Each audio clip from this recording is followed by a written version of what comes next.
You join us on the 2nd of October 2025. We're leaving Elephant Sands today and heading about 300 kilometres south and west to a place called Xhumaga and Boteti River Camp on the banks of the Boteti River.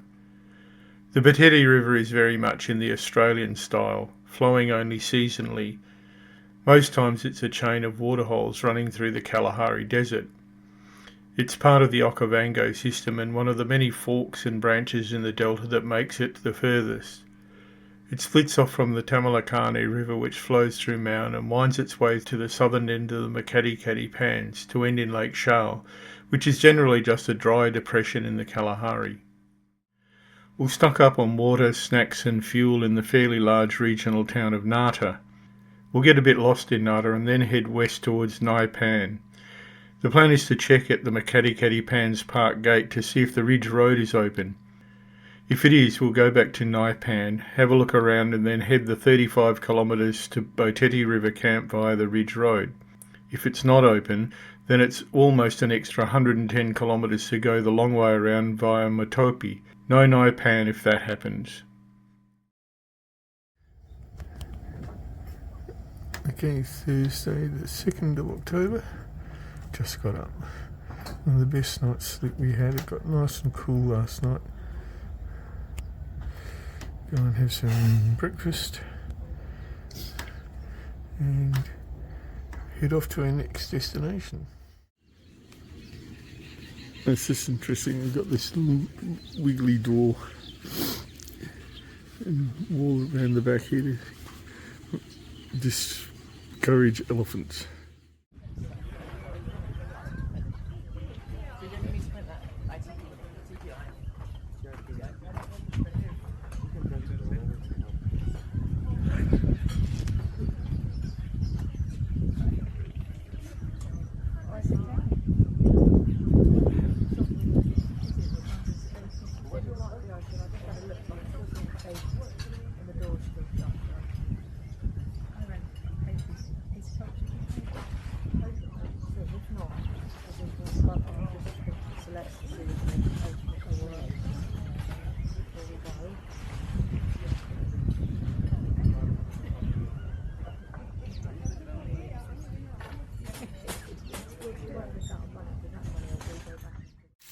These are birds found a nice spot here.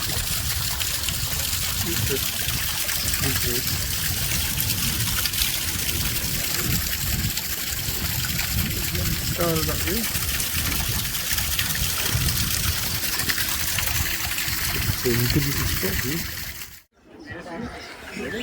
Okay, breakfast has been had. Time to head off to our next destination. And on the way, maybe have a look at Nxai Pan. No, I'm not going to try and pronounce the click in it. When we're checking out, I'm looking at their sticker collection and I see that one of my heroes, Kinga from On Her Bike YouTube channel, has stayed here. The place where we first stayed in Maun, Discovery Bed and Breakfast, also housed one of my other heroes, Xhumaga from the Itchy Boots channel. There are a lot of birds in while the morning is cool.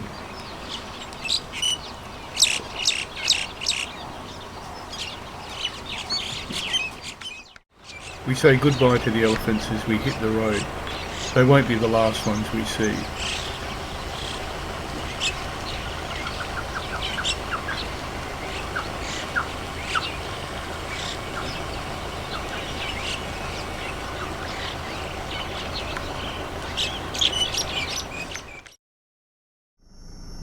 First wildlife today. It's an ostrich just by the side of the road.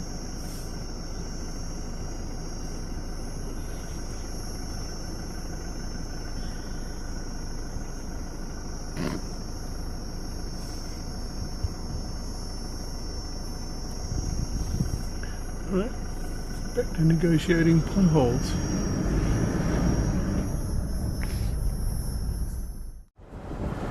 Just your average elephant standing under a tree, nothing to see here. Elephant there, not going to stop in case it gets upset.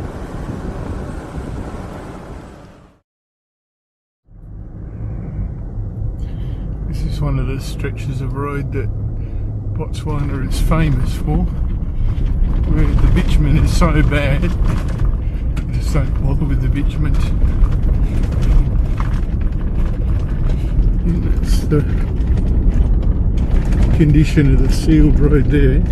It's just like potholes, and there's more potholes than there is sealed road, so everybody abandons ship and just drives along the side. It's relatively easy if you've got something like the Hilux we're in, but if you've got sort of like a standard road car, which we see lots of, they come down here and they just trundle along at about 20 kilometres an hour until they through it. This is about the 4th or 5th stretch we've had like this along this road.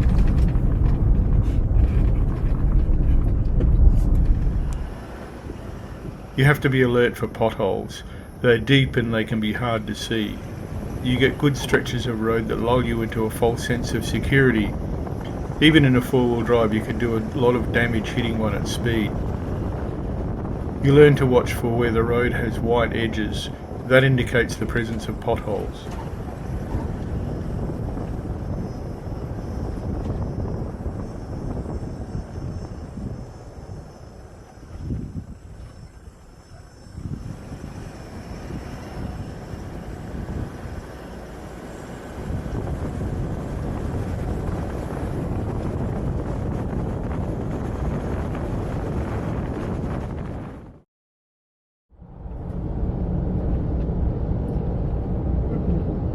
Is seeing a lot of palm trees along here, similar to the ones we saw up at Kunene in Namibia.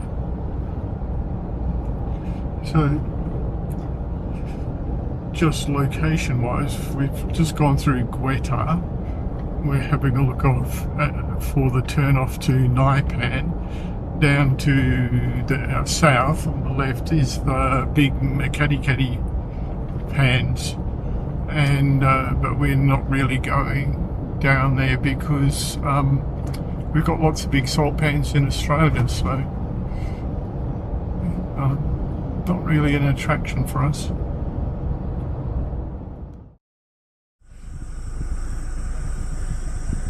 No, Ranger's just turned up, so Angela's talking to him.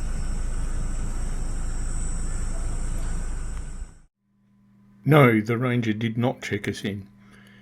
He told us that the ridge road was in very bad shape, lots of deep, soft cut-up sand, and recommended that we didn't go that way due to the risk of getting bogged on such a hot day. I didn't fancy having to get the car out on a hot day while being eyed off as potential lunch by the fauna. So Nxai Pan is off the list because we'll have to do the long detour via Motopi and we'll be pushed for time. I never did get to see Baines Baobabs, one of the landmarks of Nxai Pan. Hopefully there'll be a next time. Okay, after deciding not to do the 35 kilometre four-wheel drive adventure, which the ranger advised us not to do anyway, we have come around the sensible way, just getting into Motopi, and we've got to go through the town and then the camp's the other side. It's actually inside the Makgadikgadi National Park, so I think we'll have to pay park fees.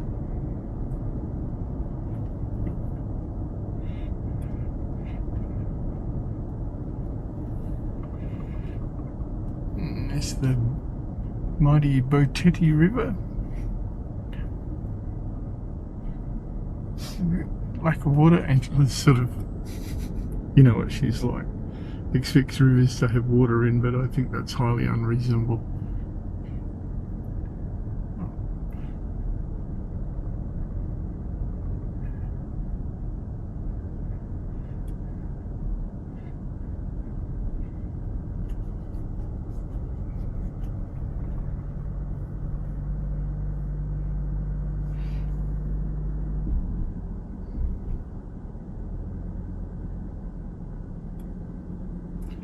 Avoid the goats.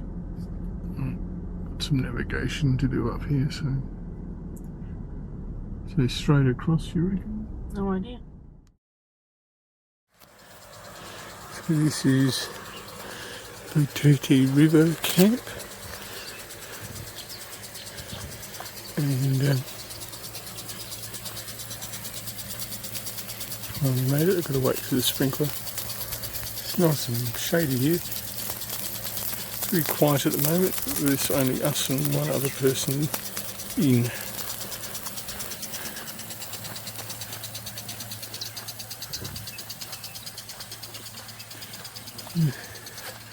Walking up to get some stuff out of the car.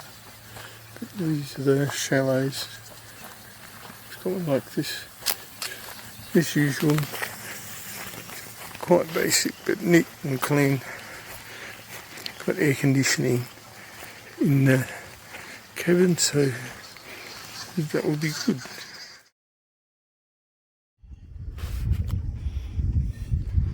Much like Chris.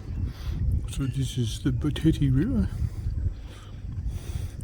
It sort of escapes from the southern end of the Okavango and runs along the side of the Makgadikgadi National Park.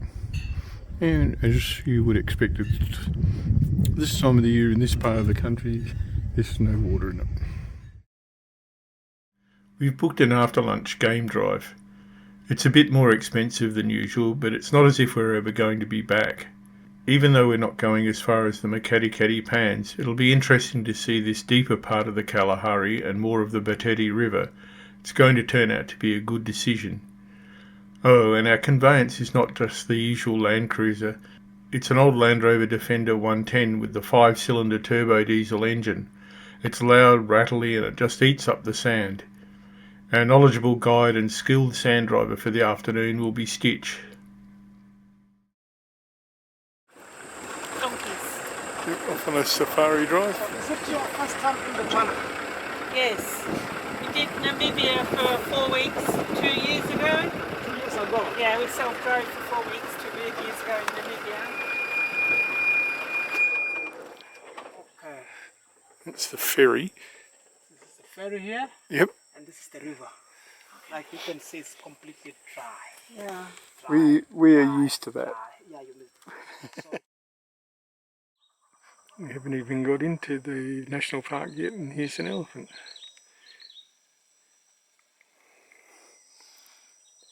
So I think this is as close as we're going to get to the Makgadikgadi Pans, but for us it's no great loss because we've got big salt lakes in Australia anyway. So.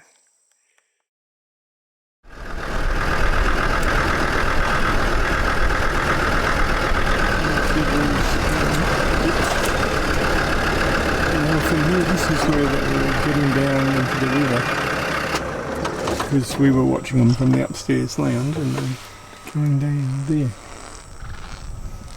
I'm not going to make the zebra noises now. No, I think they're farting.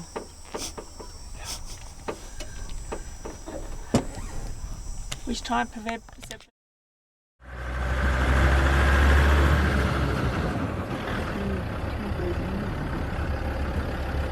baby, what a business. Yeah.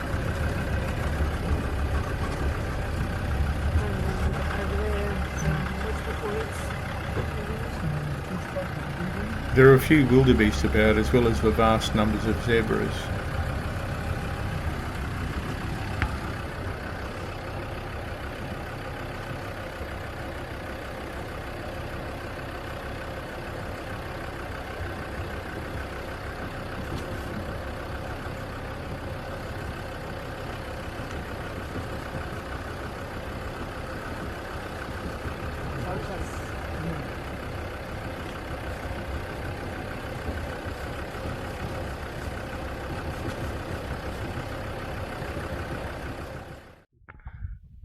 That will be too bad for them. Yeah. It's actually preferred habitat for them. Okay. Yes. And cheetah, or is it too still too bushy? Yeah, for even the cheetah? cheetahs as well. Yeah. Yeah. Not too bushy for cheetah? We have some good areas. Yeah. Even leopards.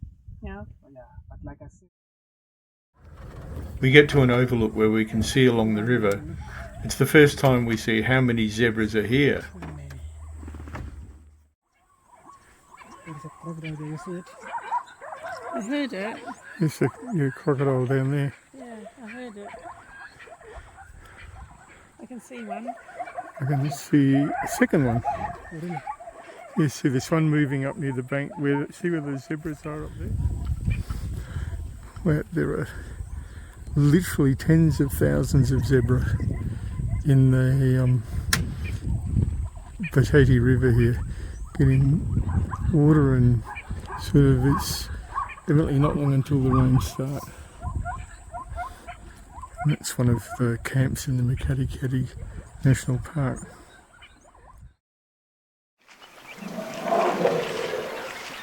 So this is some remnants of water in the river. And I've got a solar pump there. It's sort of just bubbling up. See there. Oh, what's wrong? The catfish a bit stuck. Somebody's going to have a Easy meal feed, for or the they'll. fish. Easy meal for the fish eagles. Yeah. Oh, and there is a zebra.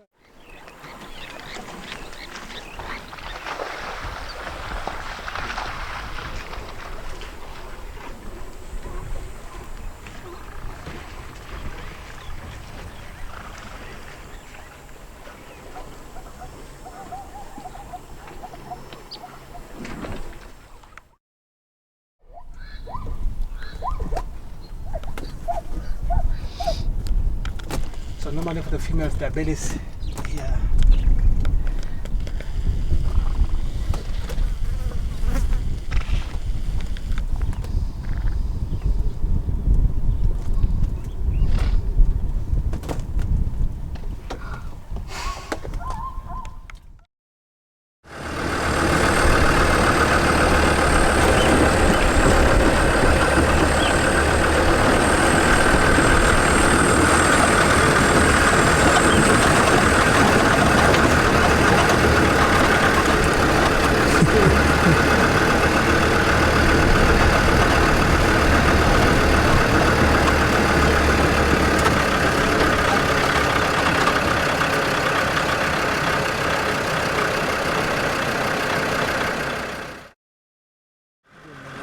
I don't remember if this is more park admin buildings or another camp. Park admin, I think.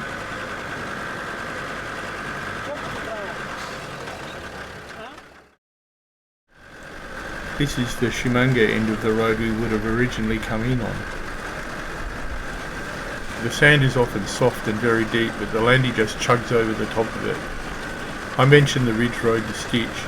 He says that it's way worse than this. Very fine, soft, deep sand and very chopped up. Also no phone coverage out there, and we didn't have a sat phone.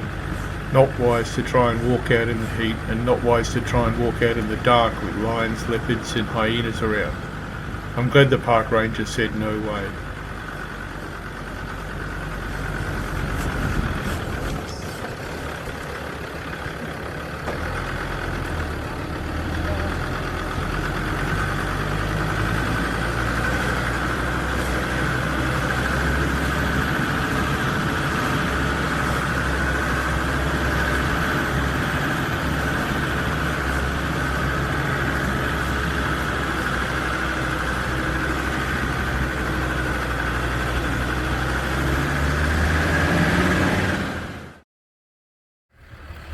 There are a few other cars out from other lodges. We have our car to ourselves. There are some lodges and campsites in the park itself. No, we didn't see the Top Gear crew.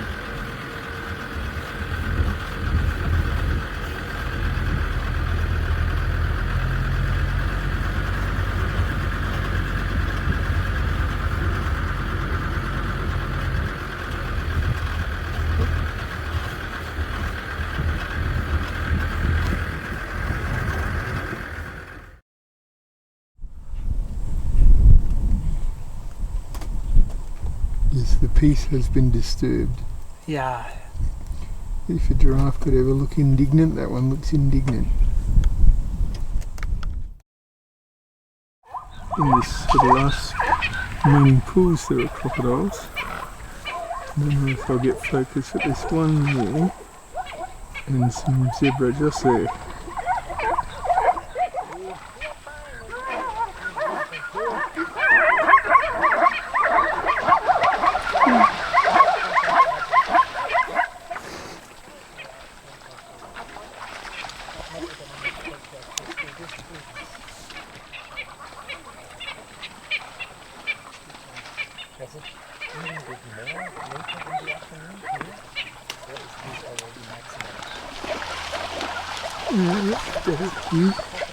We've got twigs in the way.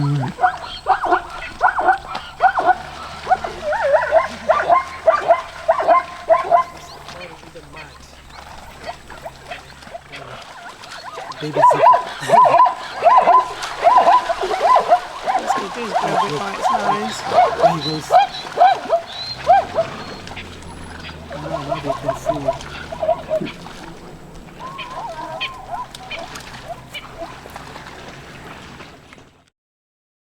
On the far bank is one of the Makgadikgadi Park campsites. It would be pretty noisy at night at this time of year.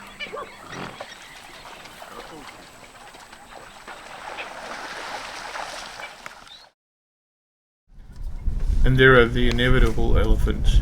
This is Botswana after all. They take over a small waterhole while the zebras wait for a turn.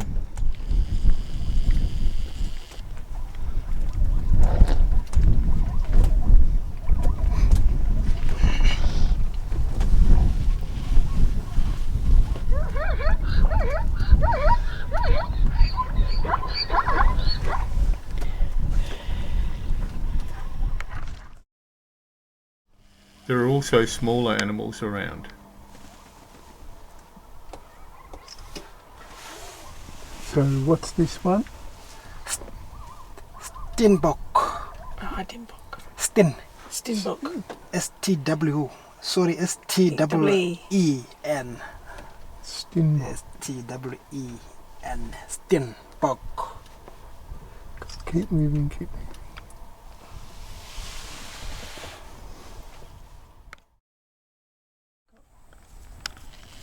This is a giraffe. 12 o'clock in the sun. Browsing. It's hiding from us in full view. Let's try to get closer. Maybe.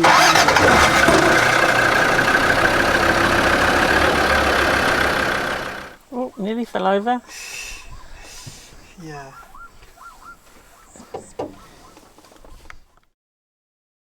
A flamingo.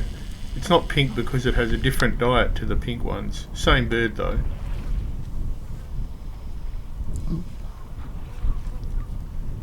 Flamingo's not going to show us its best side now.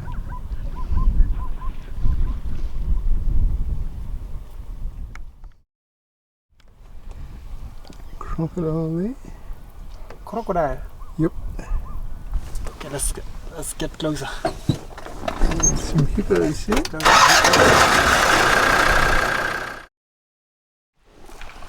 Oh yeah.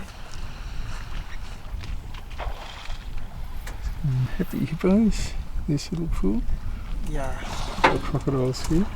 So this one is natural. And there's a crocodile there, right in front of these very nervous zebras. So Stitch, what do you get to do when you don't do safaris? Yeah. Yeah, I think you could swim here if you're in and out really quick. Really, yeah, you can try. I'll Yeah. just take the videos. So just in this pool there's at least 4 crocodiles. One male. One male in each and a few females. Okay. Yeah. So in this case, they fight Yeah. a lot because every male will be trying to defend his females Rouse it and take the others. because they actually do their mating outside. So this will keep their fertility.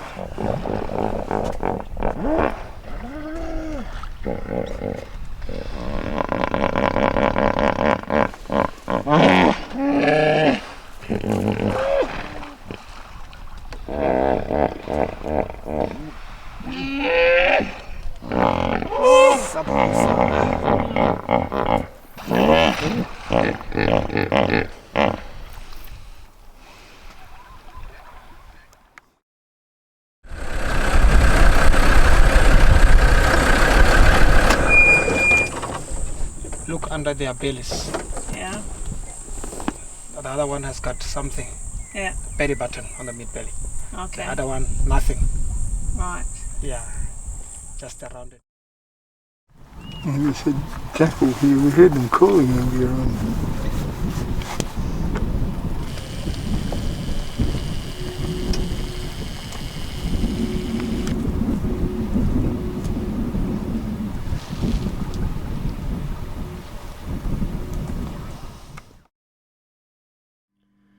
We park up in a clear spot and set up for our simple sundowner. The Okavango gin is very nice, by the way, dry and crisp. We brought some home with us. We sip our drinks and chat with our guide, Stitch, as the sun sets. Then it's time to pack up and head off before the park gates close. We want our dinner, but we don't want to be dinner. Setting up for the sundowner, surrounded by zebras. There you go, darling. Now you can talk about it.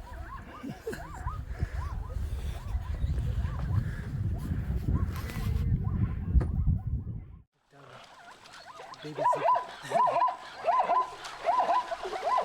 Let's go do grab it by its nose.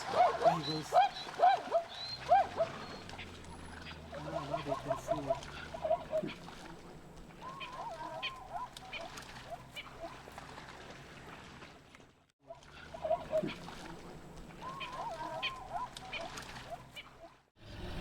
And that's the male. Yeah, that's a big one I can see. Yeah, look at the muscles on his arms. Yeah. I refused to go outside. Yo, really? Because he was huge. Yeah, I was used to so her big. sons, you know, Yeah. because you can see there she's got.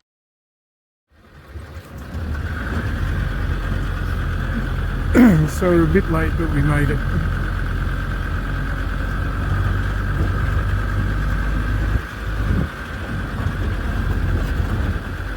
Back in time to wash up and have dinner.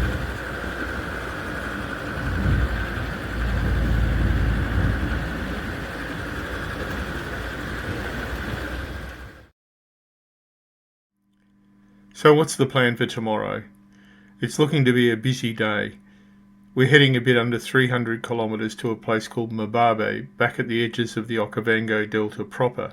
To do that, we're going to have to go back through Maun, so we're going to refuel, restock and drop in on the Toyota dealer to get a quote for the mirror. We're going to need fuel because after Motopi we have one more destination before we have to head back to Maun, and there's no fuel available up there. So join us in the next video when we experience the traffic of Maun again and tackle what might be the most challenging roads of the trip.